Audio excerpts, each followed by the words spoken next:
سلطات الجزائر لو ارادت حقيقه معاقبه فرنسا يتم معاقبتها عن طريق اوراق ضغط كبيره جدا في يد الرئيس باتجاه فرنسا. أنا لا أستطيع أن أستوعب الحقيقة وجاهة ما تقول مع كل التقدير طبعا. إذا كان مانويل ماكرون في الرباط الذي يدعم سيادة المغرب على الصحراء هذا الإقليم يقعان ضمن إطار السيادة المغربية، هل نجد رابط ما؟ في تقدير لا يوجد رابط ما، لانه في المداخله السابقه قلت لك انه المخابرات الفرنسيه يديرها اليمين الفرنسي. لهذا في تقديري انه ما تقوم به السلطه الجزائريه هو موجه للداخل وليس للخارج، ليس موجه لفرنسا. سيد ختان، صحيفه الخبر الجزائريه تحدث عن مؤامره لمخابرات 3 دول وذكر فرنسا من بينها بالاسم، فرنسا والمغرب واسرائيل. السلام عليكم ورحمة الله تعالى وبركاته. اخوتي الاعزاء، مرحبا بكم في فيديو جديد على قناتكم وقناتنا مغرب فيرست الثانية. في هذا الفيديو اصدقائي غادي نشوفوا الاعلامي التونسي صالح الازرق شبع ضحك في واحد المحلل كرغولي، قال لك كون بغات القوى الضاربة للجزائر انها تمسح الارض بفرنسا والمغرب كون مسحات بهم الارض. ونفهم تصطى مع هذه القوى الضاربة، حلوا لنا الحدود نمشيو نخليو ضربوا اسرائيل. وشحال من حاجه تيقول لها هكذا. هو فيديو رائع جدا اصدقائي. لا عجبكم الفيديو ما تبخلوش علينا بجيم والاشتراك باش تكبر العائله ديالنا اصدقائي. دائما الجزائريين عندهم احلام ما وراء العصر. خليكم مع الفيديو، تحياتي لكم وديما مغرب. سلطات الجزائر لو ارادت حقيقه معاقبه فرنسا يتم معاقبتها عن طريق اوراق ضغط كبيره جدا في يد الرئيس باتجاه فرنسا. أنا لا أستطيع أن أستوعب الحقيقة وجاهة ما تقول مع كل التقدير طبعا. إذا كان مانويل ماكرون في الرباط الذي يدعم سيادة المغرب على الصحراء هذا الإقليم يقعان ضمن إطار السيادة المغربية، هل نجد رابط ما؟ في تقدير لا يوجد رابط ما، لانه في المداخله السابقه قلت لك انه المخابرات الفرنسيه يديرها اليمين الفرنسي. لهذا في تقديري انه ما تقوم به السلطه الجزائريه هو موجه للداخل وليس للخارج، ليس موجه لفرنسا. سيد ختان، صحيفه الخبر الجزائريه تحدث عن مؤامره لمخابرات 3 دول وذكر فرنسا من بينها بالاسم، فرنسا والمغرب واسرائيل.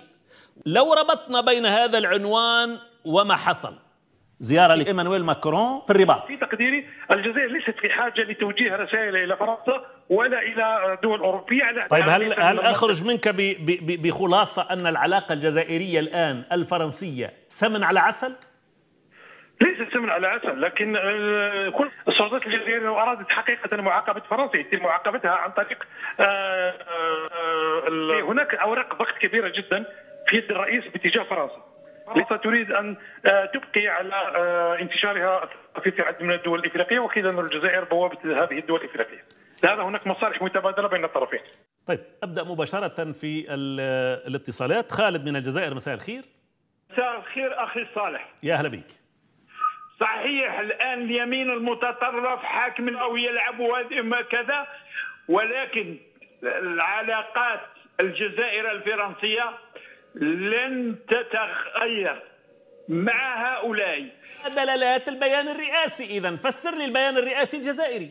فهؤلاء يلعبون على الشعب، يلعبون على الناس اللي ما زالت متمسكة بمبادئ الثورة وبيان أول نوفمبر. المستشفيات خربت، التعليم خرب، الجامعة أبناؤنا يموتوا في البحر. أنا رايح نقول لهم بطريقة أخرى. تفضل. قولوا لي الوالدين شبان الجزائر وين؟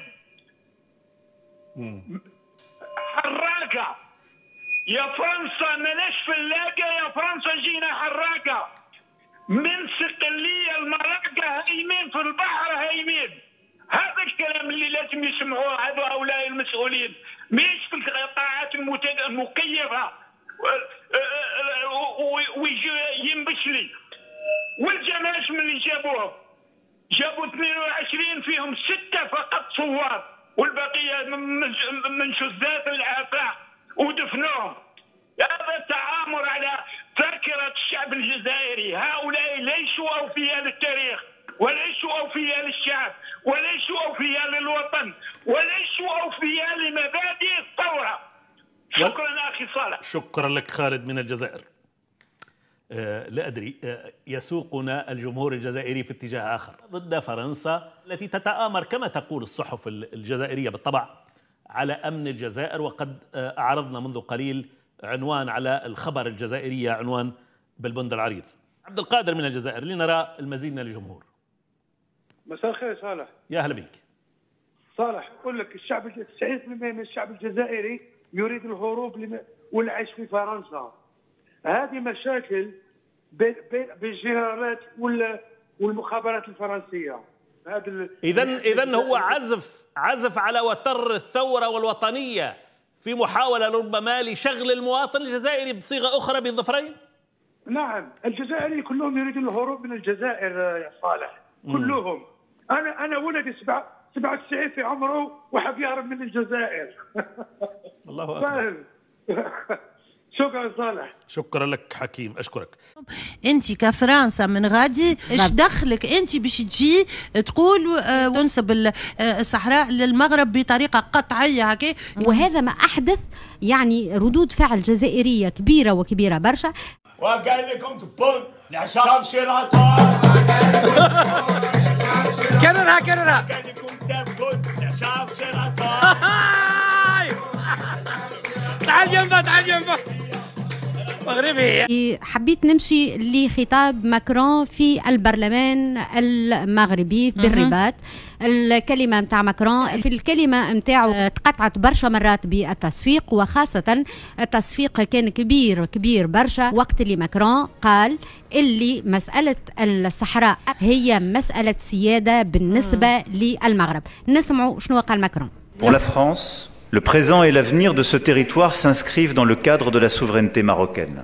إذا ماكرون ماش باسيمو، ما يوخرش معناها بالنسبة للقرار متاعه. وهذايا قام به قبل في مناسبة اعتلاء محمد السادس للعرش في 30 جويلية 2024. بعث له رسالة، والرسالة هذه يدعم فيها أنه الصحراء هي تابعة للمغرب الأقصى، وهي مسألة سيادة بالنسبة للمغرب. بالطبيعة ردود الفعل كانت كبيرة. نحب نفهم شنو دخلوا. هذايا هو معناها هو شنو دخلوا في مسألة في علاقة بزوز دول، وعارفين فما إشكال كبير بيناتهم.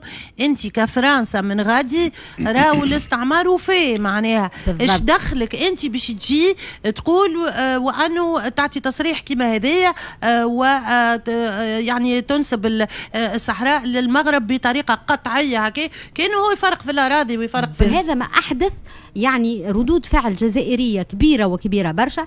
مثلا الوطن قالت صحراء أوكسيدونتال ماكرون بافو لو دروا انترناسيونال.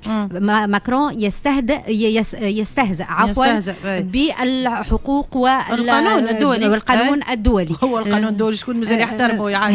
هذا هو دونك. وبالنسبة للجزائر تقلقت برشا من زيارة ماكرون. وبالنسبة للصحراء من المواضيع الأخرى اللي حكى فيها ماكرون، وكانت فما ردود فعل حتى في المغرب في حد ذاتها، لأنه كان فما احتجاجات صارت بمراكش واحتجاجات صارت أمام البرلمان المغربي، هو طوفان الأقصى. ماكرون لهنا يستهزئ أيضا من أول وجديد بطوفان الأقصى، ويستهزئ بالناس اللي توفات والناس اللي استشهدت، ويعتبر أن طوفان الأقصى هو حاجة بغباغ يعني همجي كان بالنسبة لطوفان الأقصى. هاو شنو يقول بالنسبة ل 7 أكتوبر على 7 أكتوبر. Le 7 octobre 2023 a constitué une attaque d'une barbarie particulièrement atroce perpétuée par le Hamas contre Israël et son peuple. Et Israël a le droit de défendre son peuple contre une telle menace. La France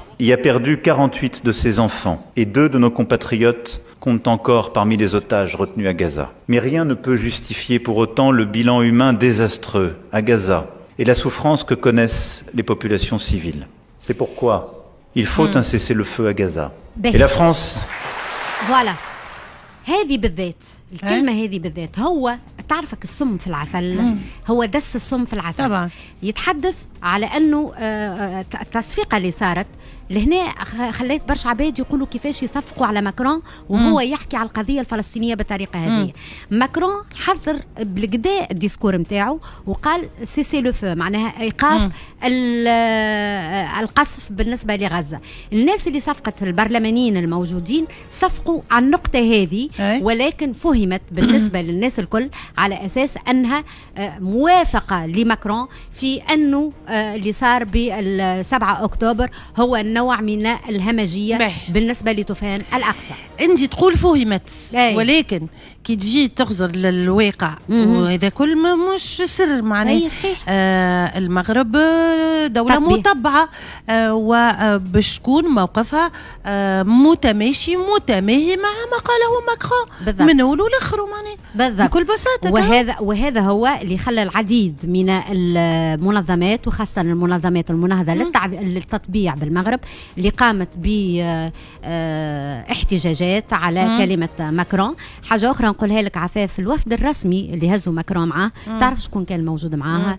كان بأشياء برنار هنري ليفي كان موجود. مش كان هو وكان فما ممثل والله نسيت اسمه وين، خلينا نقعد هكاك ناسي اسمه على طول، واللي كان مشي وشجع جيش الاحتلال المجرم هذاك وقال كلمه وقتها نتاع دعم حاجه اللي دارت برشا، نسيت اسمه. دونك الوفد كله كان معاه فرانكو ماروكان، كان كله وفد صهيوني بامتياز معناه سيونيست. هذا هو قالوه العديد من الصحف الجزائريه خاصة وفد صهيوني بأتم معنى الكلمة. كلمة ماكرون إذن كانت كلمة فيها العديد كذلك من المواضيع الأخرى، ولكنه قال هو فتح باب جديد أو كتابة كتاب جديد بينه وبين المغرب، ودعا الملك المغربي لزيارة فرنسا في السنة القادمة، مفتتح السنة القادمة، لإمضاء العديد من الاتفاقيات، وخاصة أن المغرب يحتفل ب70 سنة على استقلاله. شكرا لكم أصدقائي على مشاهدة الفيديو، كنتمنى أن هنا الإعجاب ديالكم. إن الإعجاب ديالكم أصدقائي ما تبخلوش علينا بجيم والاشتراك في القناة باش تكبر العائلة ديالنا. كما شفتوا أصدقائي، المغرب جابت إيمانويل ماكرون اللي عنده الحق الفيتو في الأمم المتحدة. يعني راه المغرب عندها فرنسا، أمريكان، ألمانيا، إسبانيا، كلشي يعترفون بمغربية الصحراء. الجزائر قالت لك حتى هي بغات دير، حتى هي بغات تمشي تجيب الأعوان ديالها. فين مشات لمصر، ودابا مشات لعمان. المصريين واخا هذيك سميتو الجزائريين واخا هكا كهبال. باش تشوفوا الاصدقاء ان المغرب مشى عند قوه كبيره اللي عندها حق الفيتو، بحال الامريكان، بحال فرنسا، بحال المانيا، بحال اسبانيا اللي عندها تاريخيا استعمرت الصحراء. والجزائر مشات ليها عند مصر اللي قالت ليها كون حلوا لنا الحدود، كون قرب لنا اسرائيل. راه انت مشيتي علاش ما قربلتيهاش؟ ها واحد القضيه. ودابا مشى عند سلطنه عمان. عمان عندها شي حق فيتو؟ ما عندها والو حتى هي بحالنا، هي مكفسه علينا. هادشي تيبين ان الجزائر صافي حطت يديها، استسلمت، ما بقى عندها والو. شكرا لكم أصدقائي على مشاهدة الفيديو، كنتمنى أن هنا الإعجاب ديالكم، وتحياتي لكم، وديما ديما ديما مغرب، والله يخلينا ديما الفوق الفوق.